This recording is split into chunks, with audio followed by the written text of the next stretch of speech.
მოგესალმებით ეთერშია დასოტევის საინფორმაციო გამოშვება დღის მთავარ სიახლეებს მარიამ ელიავა გაგაცნობთ. საქართველოს პრემიერ-მინისტრი ირაკლი კობახიძე ოფიციალური ვიზიტით ყაზახეთის რესპუბლიკაში გაემგზავრა. ოფიციალური ვიზიტის ფარგლებში 5-6 თებერვალს გაიმართება საქართველოს პრემიერ-მინისტრის შეხვედრა ყაზახეთის რესპუბლიკის პრემიერ-მინისტრ ოლჟას ბექტენოვთან პირისპირ და გაფართოებულ ფორმატში. კობახიძეს პრეზიდენტის სასახლეში უმასპინძლებს ყაზახეთის რესპუბლიკის პრეზიდენტი კასიმ ჟომარტ ტოკაევი. კობახიძე ყაზახეთის რესპუბლიკაში დელეგაციასთან ერთად გაემგზავრა, რომლის შემადგენლობაში პირველი ვიცე-პრემიერი, ეკონომიკისა და მდგრადი განვითარების მინისტრი ლევან დავითაშვილი, საგარეო საქმეთა მინისტრი მაკაბო რეგიონული განვითარებისა და ინფრასტრუქტურის მინისტრი ირაკლი ქარსელაძე, გარემოს დაცვისა და სოფლის მეურნეობის მინისტრი დავით სონღულაშვილი, განათლების, მეცნიერებისა და ახალგაზრდობის მინისტრი ალექსანდრე წულაძე, სპორტის მინისტრი შალვა გოგოლაძე და მთავრობის ადმინისტრაციის უფროსი ლევან ჟორჟოლიანი არიან. ინფორმაციას მთავრობის ადმინისტრაცია ავრცელებს. მოძალადე რეჟიმი საკუთარი მოქალაქეების დაშინებას ცდილობს მივმართავ მათ. ეს თქვენ უნდა გეშინოდეთ ქართველი ხალხის. საქართველო არსებობს ქართველი ხალხისთვის და არა ივანიშვილისთვის. ამის შესახებ სტრატეგია აღმაშენებლის თავმჯდომარე გიორგი ვაშაძემ განაცხადა. მისი თქმით, ახლა დროა ქვეყნის პატრიოტებმა გადამწყვეტი სიტყვა თქვენ თავისუფლებისა და დემოკრატიის გადარჩენისთვის ბრძოლაში. მეგობრებო, ახლა დროა საზოგადოებამ და ამ ქვეყნის ნამდვილმა პატრიოტებმა გადამწყვეტი სიტყვა თქვენ თავისუფლებისა და დემოკრატიის გადარჩენისთვის ბრძოლაში. მოძალადე რეჟიმი საკუთარი მოქალაქეების დაშინებას ცდილობს. სოლიდარობა უკანონო პატიმარს, ბრძოლა გრძელდება. ახლა მთავარია ერთიანობა და უწყვეტი პროტესტი, აცხადებს ვაშაძე. ამერიკის შეერთებული შტატების ჰელსინკის კომისიის თავმჯდომარე კონგრესმენი ჯო უილსონი აცხადებს, რომ ევროპარლამენტარ რიჩარდ კოლსთან შეხვედრაზე სხვა საკითხებთან ერთად საქართველოზე ისაუბრეს.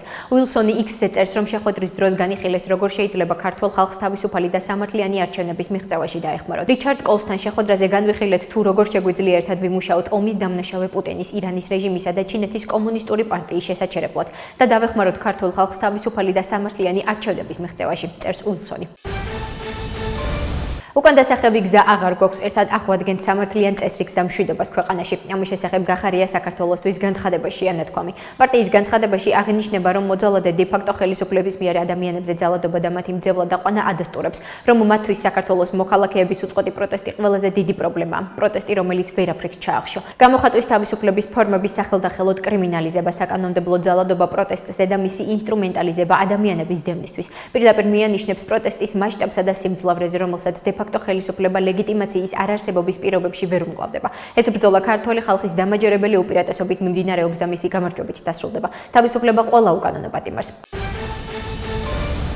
ერთიანობა ნაციონალური მოძრაობის კოალიცია ცვლილებისთვის და ძლიერი საქართველოს წევრებს ჯამში 49 დეპუტატს სადეპუტატო უფლებამოსილება შეუწყდა.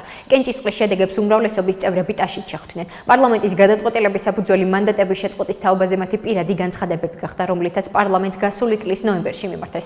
პარლამენტში 12 მანდატით რჩება პარტია გახარია საქართველოსთვის. გიორგი გახარიას პოლიტიკური გაერთიანება სხვა პარტიების მსგავსად 26 ოქტომბრის არჩევნებს არალეგიტიმურად აცხადებს და საპარლამენტო საქმიანობაში არ მონაწილეობს. თუმცა უფლებამოსილების შეწყვეტის თაობაზე მათ განცხადება არ დაუწერიათ.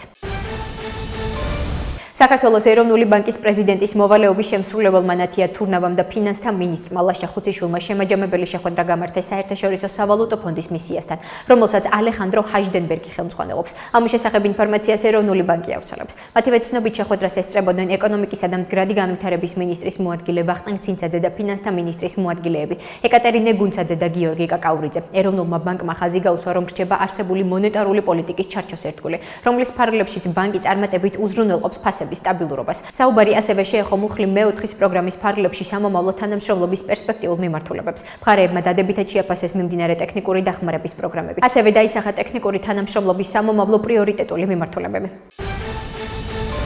კახაკალაძის განცხადებით მთაწმინდის რაიონის გამგეობამ წავკისში მასშტაბური საგზაო სამუშაოები დაიწყო. როგორც კალაძემ დედაქალაქის მთავრობის ხდომაზე აღნიშნა, პროექტის ფარგლებში საგზაო ინფრასტრუქტურა ჯამში 10,500 კვადრატულ მეტრ ფართობზე მოწესრიგდება. წავკისში ჰქონდა სერიოზული პრობლემები საგზაო ინფრასტრუქტურის თვალსაზრისით.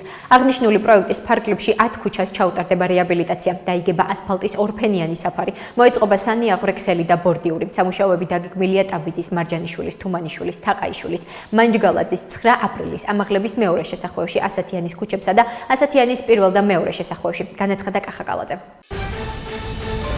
ახლა კი გაგაცნობთ უცხოეთის სიახლეებს. ევროპარლამენტი 13 თებერვალს საქართველოს შესახებ რეზოლუციას უყრის კენჭს. ამის შესახებ ინფორმაციას რადიო თავისუფლების ევროპის ბიუროს რედაქტორი რიკარდ იოზვიაკი ავრცელებს. მთავარი საკითხია თუ როგორ მოიხსენიებს ევროპარლამენტი ყაველაშვილს, თუმცა საქართველოს 24 თებერვალს გასამართ ევროკავშირის საგარეო საქმეთა მინისტრების შეხვედრის პირველად დღის წესრიგში არ არის. წერს იოზვიაკი X-ზე. შეგახსენებთ, ევროპარლამენტი 13 თებერვალს საქართველოს შესახებ რეზოლუციას უყრის კენჭს. ამის შესახებ ინფორმაციას რადიო თავისუფლების ევროპის ბიუროს რედაქტორი რიკარდ იოზვიაკი ავრცელებს. მთავარი საკითხია თუ როგორ მოიხსენიებს ევროპარლამენტი ყაველაშვილს, თუმცა საქართველოს 24 თებერვალს გასამართ ევროკავშირის საგარეო საქმეთა მინისტრების შეხვედრის პირველად დღის წესრიგში არ არის. წერს იოზვიაკი X-ზე. შეგახსენებთ, ევროპარლამენტში დებატები საქართველოში არსებული პოლიტიკური არეულობების შესახებ 21 იანვარს გაიმართა. არჩევნების საომარი მდგომარეობის გაუქმების შემდეგ ჩატარდება. უკრაინული მედიის ცნობით ამის შესახებ უკრაინის პრეზიდენტმა ვოლოდიმირ ზელენსკიმ ბრიტანელ ჟურნალისტთან ინტერვიუში განაცხადა. არჩევნები ომის ცხელი ფაზის დასრულებისა და საომარი მდგომარეობის გაუქმების შემდეგ ჩატარდება. ჩვენ დემოკრატიას ვიცავთ და არჩევნები ძალიან მნიშვნელოვანია, მაგრამ მოდით გულწრფელები ვიყოთ. ახლა საომარი მდგომარეობის დასრულება ზუსტად ის არის, რაც პუტინს სურს, განაცხადა ვოლოდიმირ ზელენსკიმ. მან მისი ლეგიტიმურობის შესახებ საუბრისას აღნიშნა, რომ ის პრეზიდენტად უკრაინელები 73%-მა აირჩია. ამასთან მისი თქმით ომის დროს არჩევნების ჩატარება საკონსტიტუციო ცვლილებებს მოითხოვს.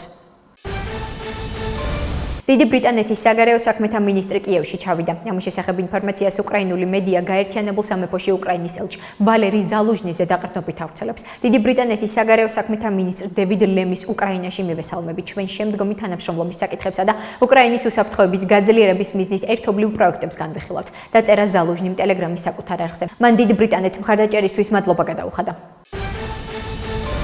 ამერიკის შეერთებული შტატები მზადაა ღაზა კვლავ მშვენიერი გახადოს. ამის შესახებ აშშ სახელმწიფო მდივანი მარკო რუბიო X-ზე წერს. ღაზა ჰამასისგან თავისუფალი უნდა იყოს, როგორც დღეს პრეზიდენტმა ტრამპმა განაცხადა, აშშ მზადაა ეს პროცესი წარმართოს და ღაზა კვლავ მშვენიერი გახადოს. ჩვენ რეგიონში ყველასთვის ხანგრძლივი მშვიდობისკენ ვისწრაფვით, წერს რუბიო. ცნობისთვის, აშშ-ის პრეზიდენტმა დონალდ ტრამპმა ისრაელის პრემიერ-მინისტრ ბენიამინ ნეთანიაჰუსთან ერთად გამართულ პრეს-კონფერენციაზე განაცხადა, რომ ამერიკის შეერთებული შტატები ღაზას საკუთარი კონტროლის ქვეშ მოაქცევს. აშშ საკუთარი კონტროლის ქვეშ მოაქცევს ღაზას და ჩვენ შევასრულებთ სამუშაოებს. პასუხისმგებლები ვიქნებით ადგილზე არსებული ყველა საშიში აუფეთქებელი ბომბისა და სხვა იარაღის დემონტაჟზე, მოვაშორებთ დანგრეულ შენობებს, შევქმნით ეკონომიკურ განვითარებას, რომელიც უზრუნველყოფს შეუზღუდავი რაოდენობის სამუშაო ადგილებს და საცხოვრებლებს ამ ტერიტორიის მოსახლეობისთვის. ჩავატარებთ ნამდვილ სამუშაოს, აღნიშნა ტრამპმა. ასეთი იყო მიმდინარე სიახლეები მომავალ შეხვედრამდე.